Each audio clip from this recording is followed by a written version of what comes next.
Eusko ikaskuntza, jakitez.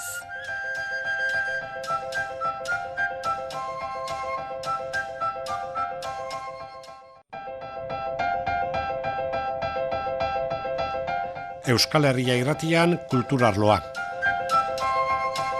Eusko ikaskuntzarekin batera, kulturaren zabalkunderako saioa.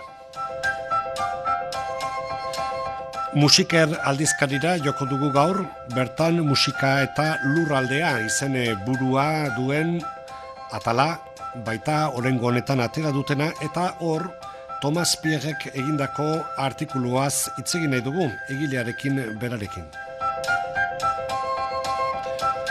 Musiker aldizkari hau musika gintzari buruzko ikerlanak bilduta argitara ematen dituena da, Eusko ikaskuntzak duen sailetako bat.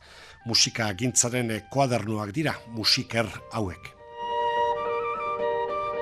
17. alea atera da, aldizkari elektroniko honena, eta 17. zenbakia izanik argia ikusi duena, 17 artikulu argitara eman dituela kontatu dugu. Musika eta lurraldea du izenburu eta gai nagusi, da fenomeno hori arrasalde desberdinetatik jorratu dute. Egileek badira, herri musikaz ari direnak, Paulo Sarasateri buruzkoak, opera espainiarrak nola baliatu dituen herri doinuak, edo txistularien elkarteaz edo jazaldiaz. Euskaraz idatziak dira, idazlan horietako batzuk gazteleraz besteak edota baita frantsesez ere. Artikulu horietako bat Thomas Pierrek egina da. Thomas Pierre antropologoa da, oraintxe azalduko digu berak. Eta horre egin duen artikulua Le recours au chant basque en pays basque nord contemporain. Eta beraz ipar Euskal Herrian Euskal kantuaren erabilera eta hori Euskal nortasunari loturik. Alegia, nortasuna eguneratzeko kantuek ze balio duten, edo kantuak nola diren tresna nortasunari gaurkotasuna emateko. Thomas Pierre erdizka Hendaian, erdizka Parisen bizi den ikerlaria da. Antropologia sozialean dihardu. Hasieran antropologoa naiz, eta hori nire ikasketak ziren historioan hasieran eta gero antropologian, eta momentuz lan egiten dut Pariseko ikerketaren zentro batekin eta Baionako ikerzentroarekin ere batzutan. Zure idazlan honek erreferentzia egiten dio musikari, zehatzago kantari, kantagintzari, eranen genuke, eta hor egiten duzu lotura Euskal nortasunaren zeinu Euskal nortasunaren adierazle gisa. Ez dakit, hoi ja tesia abiapuntu bat den bakarra edo taia frogatutzaten baten duzun ala dela? Bai, kontua da, artikulu honetan adieratzen dut nola euskarazko kantuei esker, iparraldeko euskararen aldeko mugimendua saiatzen den euskararen erabilera zabaltzen. Eta besalde nola euskararen aldeko mugimenduak egiten duen euskal nortasunaren oinarri nagusia dela bere eguneratzeko esateko. Yeah. Nire lehenengo hipotesia nagusia zen kantuak gizarte guztietan bezala tresnak izan daitezke ideak zabaltzeko, aldarrikapenak esateko edo indartzeko, eta hori azaltzen dut nola beharrezkoa den gaur egun euskaldun hitzaren esanahia bereskolatzea, eta nola egiten duen hau euskararen aldeko mugimenduak. Kantak aipatu eta aztertzen dira zenbait kantu zehatz eta jakin euskara goraipatzen dutenak, hor ikusi dugu esate baterako Aitorren hizkuntz zaharra, edo guk euskaraz aristik idatzi eta urkok kantatu zuena, baita beste batzuk ere. Hori nahi nahi nuke mendeetan zehar edo historian zehar ikusi nola kantuei esker ikusi ezakegu hori Euskal Nortasunaren evoluzioa, garapena, eta hori.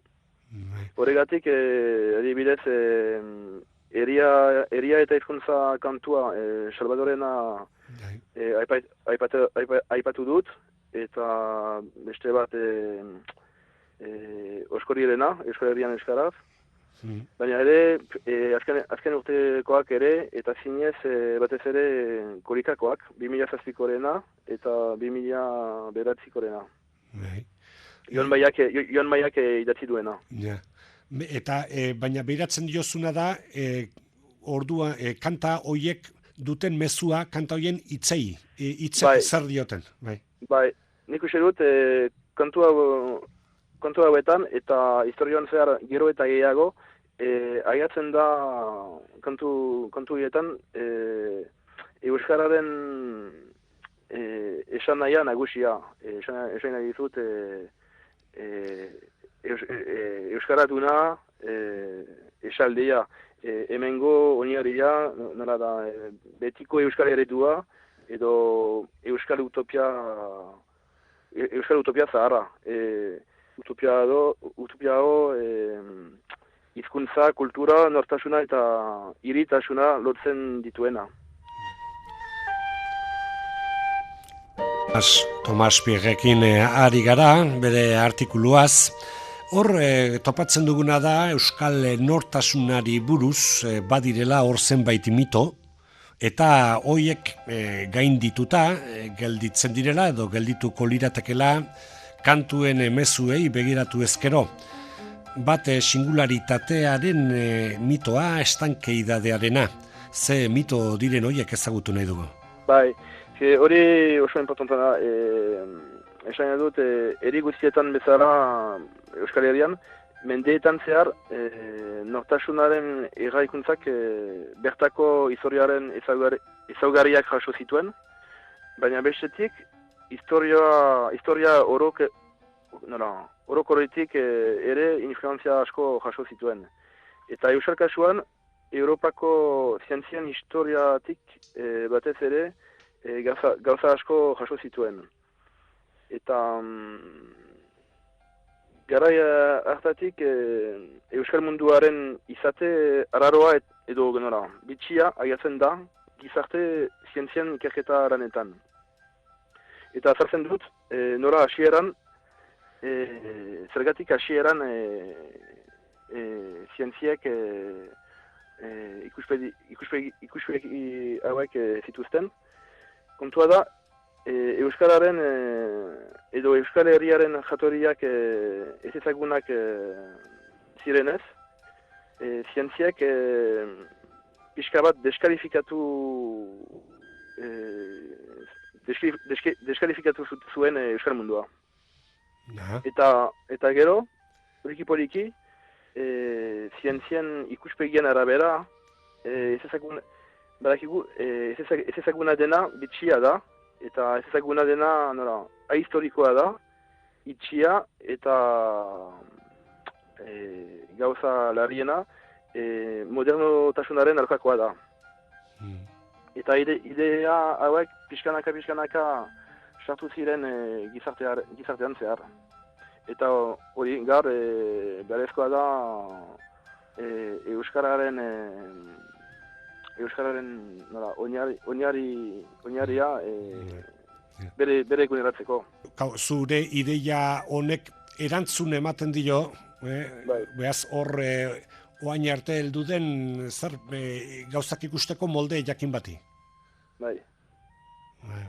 Eta hori zer uste duzu antropologoen artean edo eta zientzilarien artean edo jendearen arruntaren inkostientean sartua zegoen hori? Nik uste dut, pixkanaka mendeetan zehar idea hauek poliki mitoak bihurtu ziren. Eta horregatik, zer da mitoa? Da idea bat, baina idea bat ibiltzen dena gizartean zehar. Eta horregatik mito baten aurkakoa izan dezakezu, baina hemen dago. Eta baina mito hori esatu duzu, bueno, mendetan hor bere arrastoa uzten joan den zerbait izan dela, baina euskal jenden artean ere bai, mito hori. Gero lekuaren arabera, baina agertzen da mito honen indara, gero eta handiagoa da euskara desagertzen denean. Esan nahi dizut, adibidez, euskara hitz egiten duen lekuetan mito hau nire ustez mito honek nire ustez indarra gutxiago dauka.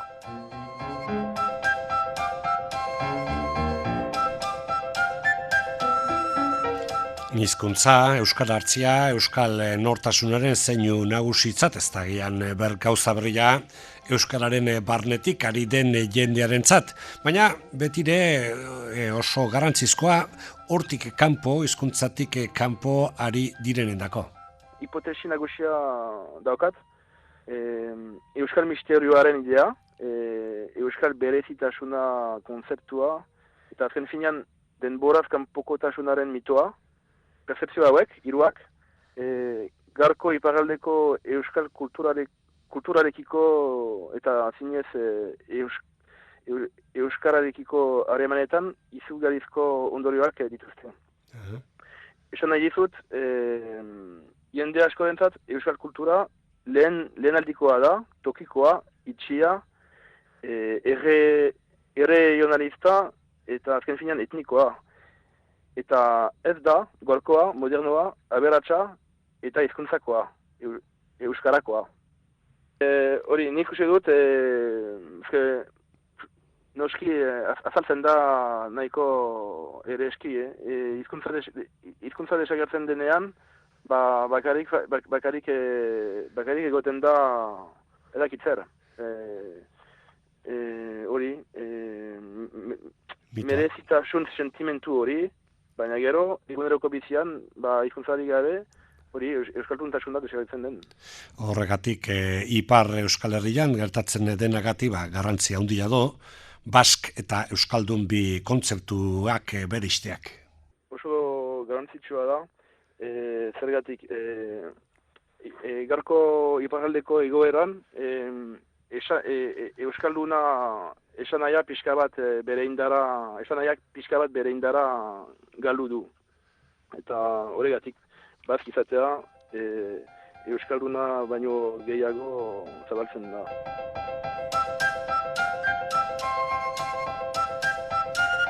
Tomas Pierre antropologoa eta kantuak aztertuz, iparraldeko euskararen aldeko mugimendua nola euskararen erabilera zabaltzen, saiatzen den, kantuen bitartez, eta horixe izan da, geure gaurko musikaren azterketa honetara ekarri nahi izan duguna. Tomas Pierre antropologoa, ipar Euskal Herrian hor kantak aztertuta, horiek euskararen aldarrikapena nola egiten duten, nortasuna, hizkuntzari lotua nola ageri den. Musiker aldizkari elektronikoa nortxe topatu dugu, Tomas Pierren artikuloa, Eusko ikaskuntzak plaza elektronikora ateratako koaderno edota aldizkaria da Musiker. Eta hemen aditu dugu, Euskal Herria irratian, kultur arloan. Eusko ikaskuntza, jakitez.